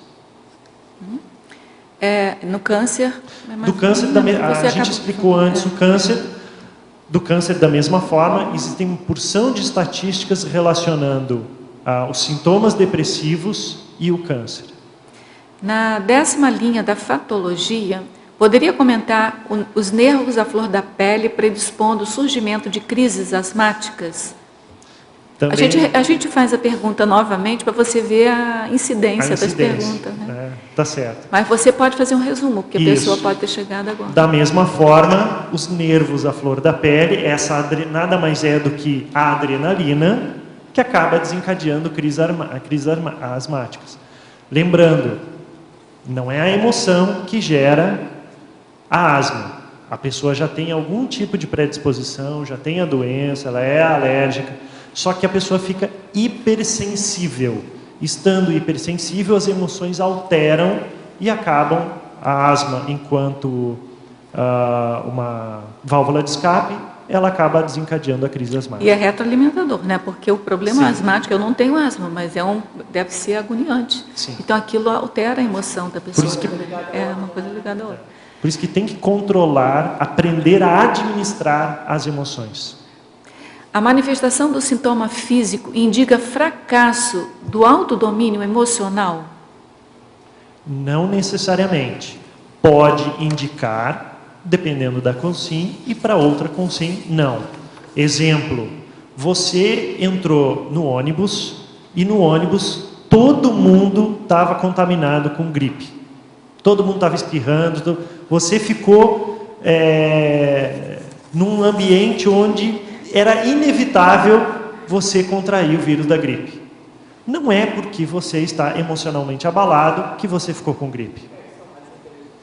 Tá certo? Então, assim, são muitas variáveis. E a gente não pode afirmar taxativamente que, em função de uma emoção, vai gerar determinada doença. Existem correlações? Sim, existem. Mas elas não podem ser totalizantes. Tive síndrome do pânico. Aprendi muito com essa doença, sendo, no meu caso, um ataque energético extrafísico de consciências baratrosféricas. Os ataques sempre aconteciam quando eu entrava em locais baratrosféricos, chegava a passar mal até ter síncopes. Hoje estou curado 100% da doença com controle e técnicas energéticas. Qual a relação extrafísica que consciências baratrosféricas conseguem gerar doenças e distúrbios patológicos nas consciências em geral? Excelente exemplo. Medo, porque passa pelo medo, tá certo?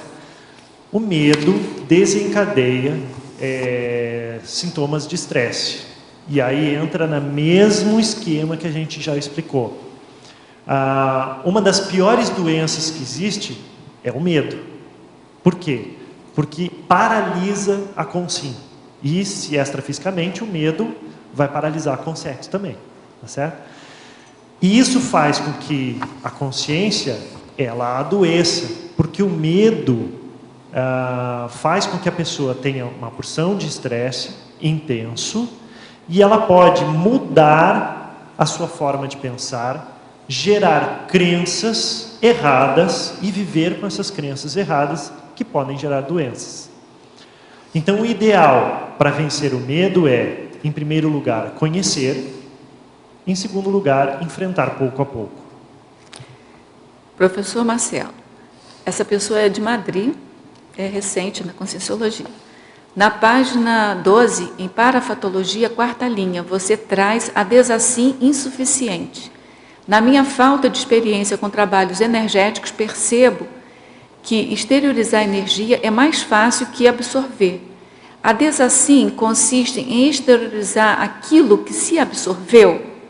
Aí ela complementa: no meu caso, que não faço TENEPS e muitas vezes faço meus trabalhos energéticos no meu quarto, fico com receio de absorver energia que não sei a procedência. Então, me contento em fazer mais esterilizações que absorções. Na sua experiência, se não me sinto cansada nem com mal-estar, como avaliar essa incompletude? Ok. Em primeiro lugar, tenha confiança em você e nas suas energias. Coloque a força da sua vontade na mobilização das energias. Coloque a força de vontade nessa exteriorização para promover a desassim.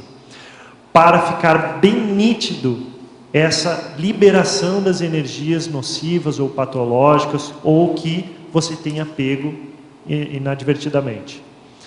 A desassim, ela é uma técnica que você vai melhorando com o tempo.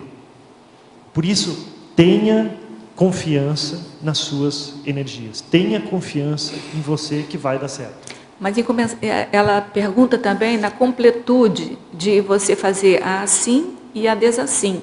Ela fala da dificuldade que ela tem de absorver energia com receio dela pegar alguma energia ruim. Tá. Como é que ela faz isso aí? Muito simples. Treino, treino, treino. Repetição, repetição, repetição. Não é na primeira vez que a gente vai acertar. Eu também demorei. Quando eu conheci a Conscienciologia, eu me lembro de um curso do professor Valder, ele exteriorizou a energia, ele perguntou: você sentiu alguma coisa? Eu, nada. Então, assim, é treino, treino, treino, treino. Corre o risco de absorver energias ruins, sim, corre. Mas é praticamente inevitável. Em todo lugar que a gente vai ter energia boa e ruim. Como que você vai saber? Você vai ter que começar a criar em você essa discriminação das energias. Então, por isso que eu falei, confie nas suas energias.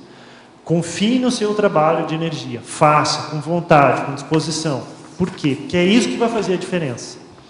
É inevitável, a gente vai conviver com pessoas em ambientes que vão estar energeticamente patológicos.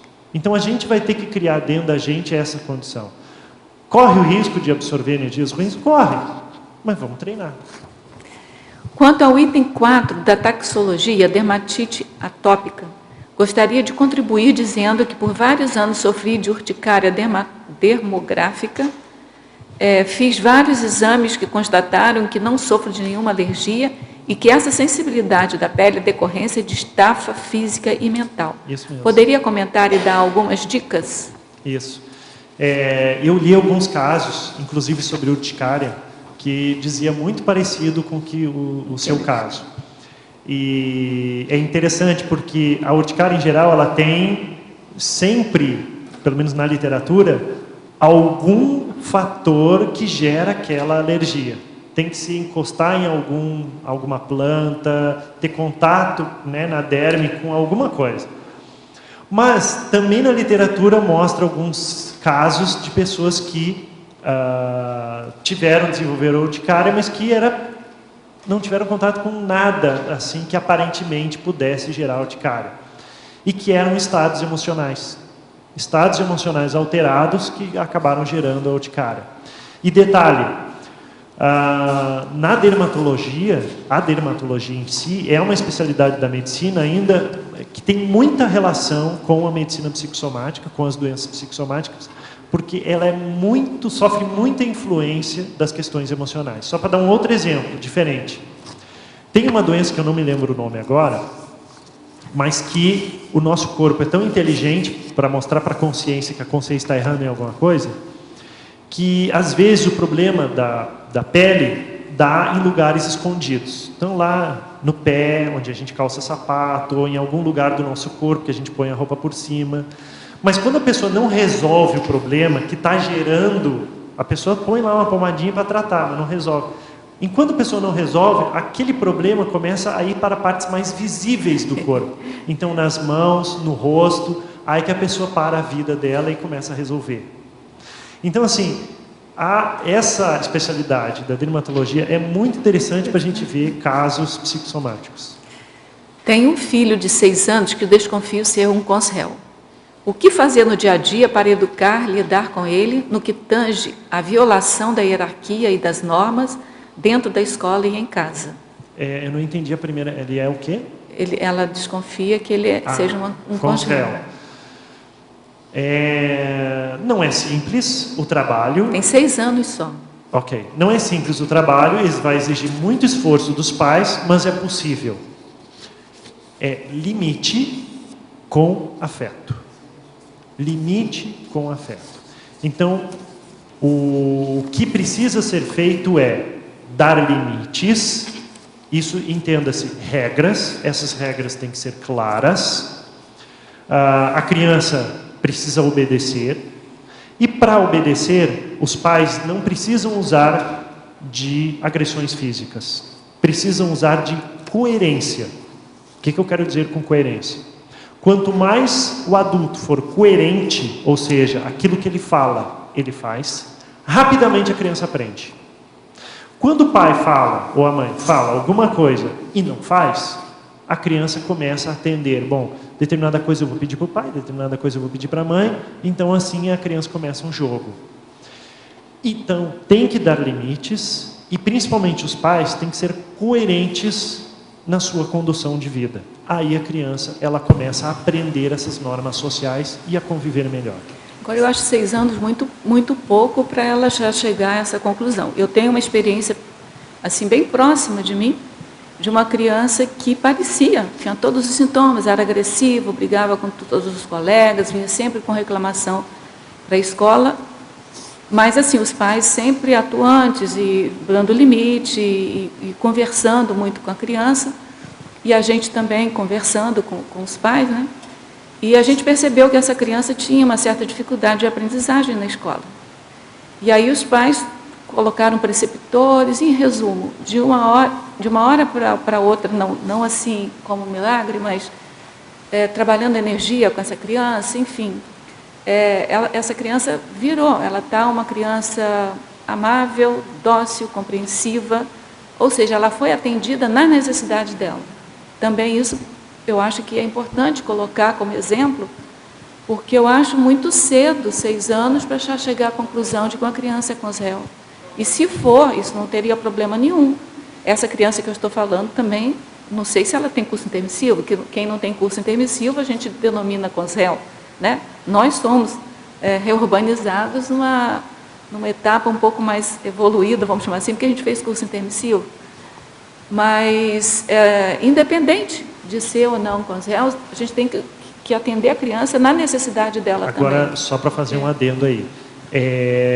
Depende dos atos antissociais que essa criança está cometendo. Às vezes, crianças de 3, 4 anos podem cometer atos antissociais bastante graves, sim, a ponto da gente considerar consréu. Então, sim, eu entendo que seja cedo, mas assim, há casos e casos também. Mas hoje é comum os pais terem menos tempo e se sentirem mais culpados e acabarem sendo mais perdulários, aceitando muita coisa, compensando. Não, tem que ser limites adequados. Isso é o limite é insubstituível, esse limite e o diálogo também, isso, né? Ô, Rosa, só um minutinho, só para complementar, é a Rosa aqui no ar. Outra coisa para considerar também é a questão da sensibilidade da criança, que muitas vezes a criança tem uma sensibilidade extra, a questão das energias, as coisas do pai, da mãe, às vezes até um assédio do pai e da mãe, e ela começa a manifestar isso aí e dá a impressão de ser ela consréu. Isso aí também é outro aspecto para você considerar. Bem sério. Eu acho que o difícil porque aí com essa criança específico, quando eu fazia assim, um rapport, uma assimilação um pouco maior com essa criança, me passava uma energia muito boa. Então, você via uma desconexão entre a atitude e a energia da pessoa. Não estou dizendo que ela tenha curso intermissivo, não é isso. Mas não era compatível, sabe? Não precisava de estigmatizar naquele momento. A gente vai aguardar aí os pós-passos da vida, né? Exatamente. Na terapia sistêmica, a gente vê que a criança, na verdade, ela manifesta um sintoma familiar. Então, tratando os problemas familiares, o sintoma que a criança manifesta tende a ser resolvido. Rosa, eu estou vendo que temos 3 minutos e você tem 3 perguntas, 1 minuto para cada pergunta. Vamos lá. Então, vamos lá. Sempre que retorna a fazer o EV com regularidade, aqui em casa começa a queimar lâmpadas, chuveiros e quebrar copos e instala-se certa animosidade entre as pessoas de minha família, o que me leva a parar com o EV para preservar pessoas e objetos. Já percebi que o mesmo aconteceu com outras oportunidades em que voltei a fazer o EV após longo período de inatividade e circulação voluntária das energias. O que isso acontece? Por que isso acontece? Provavelmente você seja ectoplasta. Então, as suas energias facilitam a ocorrência desses fenômenos físicos. Eu não pararia com o EV, não. Eu continuaria a fazer EV, porque muito provavelmente está ocorrendo aí algum tipo de desassédio.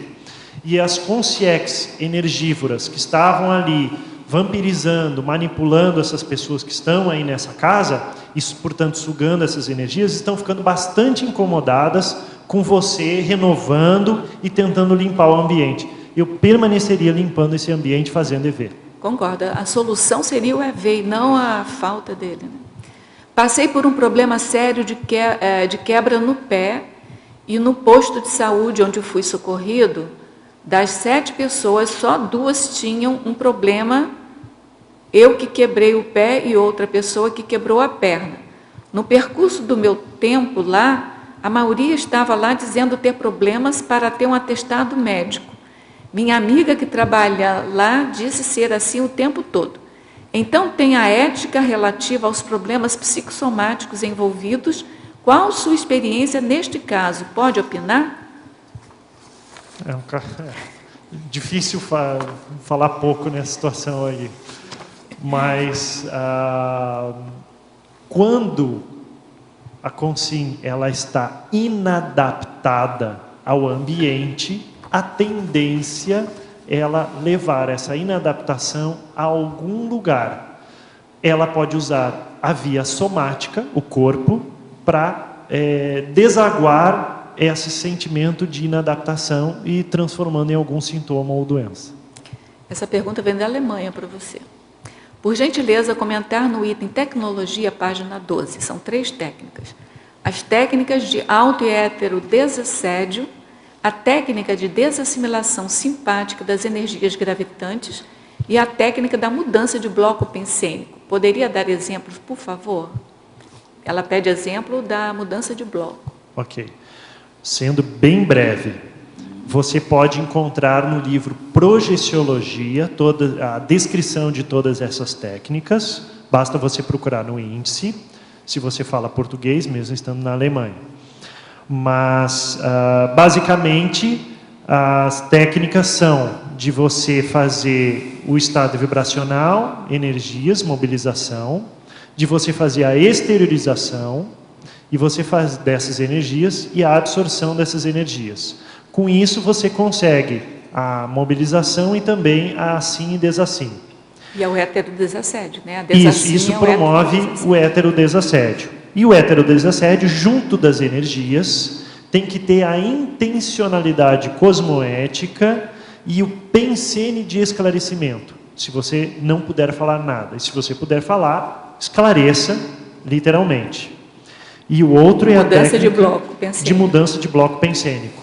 Mudança de bloco pensênico, sendo bem realista e de acordo com a minha casuística, simplesmente não entra no mérito. Determinadas coisas acontecem, surgem, eu não entro no mérito. Eu não toco no assunto, não falo. É muito comum virem pessoas querendo falar mal dos outros. Eu simplesmente não dou bola.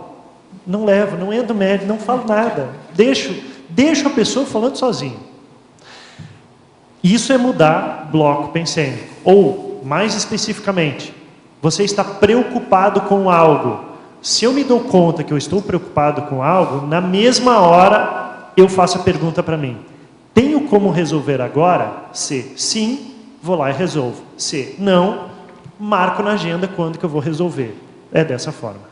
Se for um pensamento intrusivo, também você pode pensar em outra coisa, vai ler um livro, vai fazer uma outra questão, né? Marcelo, o seu verbete foi muito tarístico, né, para todos nós.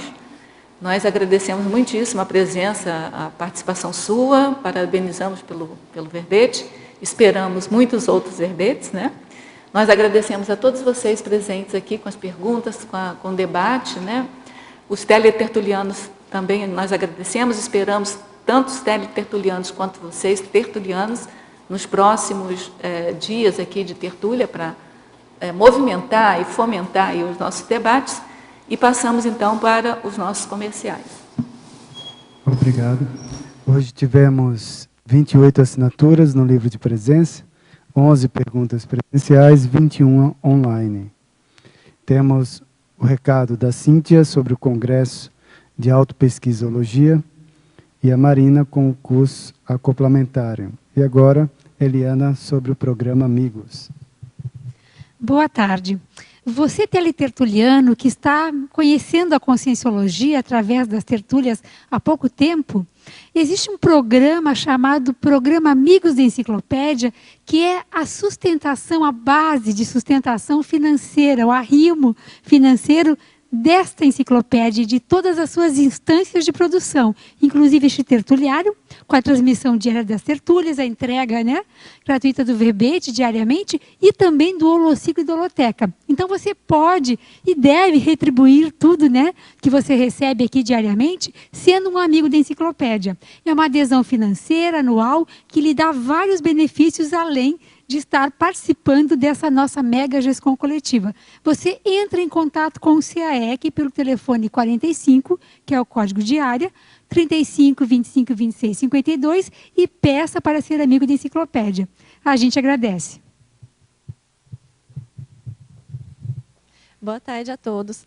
Bom, o IPC, Instituto Internacional de Projeciologia e Conscienciologia, convida a todos para o 2º Congresso Internacional de Autopesquisologia, que vai ocorrer do dia 15 a 17 de novembro, aqui em Foz do Iguaçu.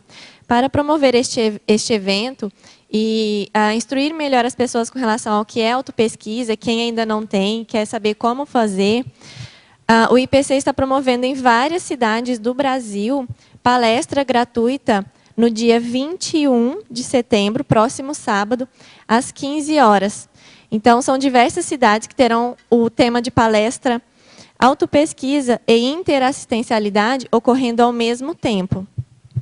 As palestras ocorrerão em Brasília, Curitiba, São Paulo, Rio de Janeiro, Campo Grande, Florianópolis, Foz do Iguaçu, Belo Horizonte, Porto Velho e Cuiabá, no dia 21, às 15 horas do horário local, ou seja, o horário da sua cidade às 15 horas. Para mais informações, vocês podem acessar o site www.iipc.org, ok? Estão todos convidados, então, para esse mutirão de palestra de autopesquisa no sábado, às 15 horas. Obrigada. Meu boa tarde a todos. Quero convidá-los para o curso acoplamentário, que iniciará amanhã, aqui em Foz do Iguaçu, no CAEC, no Laboratório Grupal do Acoplamentário. Esse curso ainda estamos com algumas vagas para serem preenchidas, e o EPICOM responsável por este curso amanhã é o professor João Aurélio Bonassi. E eu estarei junto com o professor João Aurélio, fazendo os atendimentos, os acoplamentos, e este acoplamentário terá como prioridade de estudo o tema autoconscienciometria. Também teremos alguns conscienciômetras que nos ajudarão a elaborar uma dinâmica de grupo no sábado à tarde. Então, estão todos convidados, conto com a presença de todos. Um grande abraço. Para amanhã teremos o verbete Edificação Saudável, de autoria da professora Fabiana Cerato. Obrigado pela sua presença e até amanhã.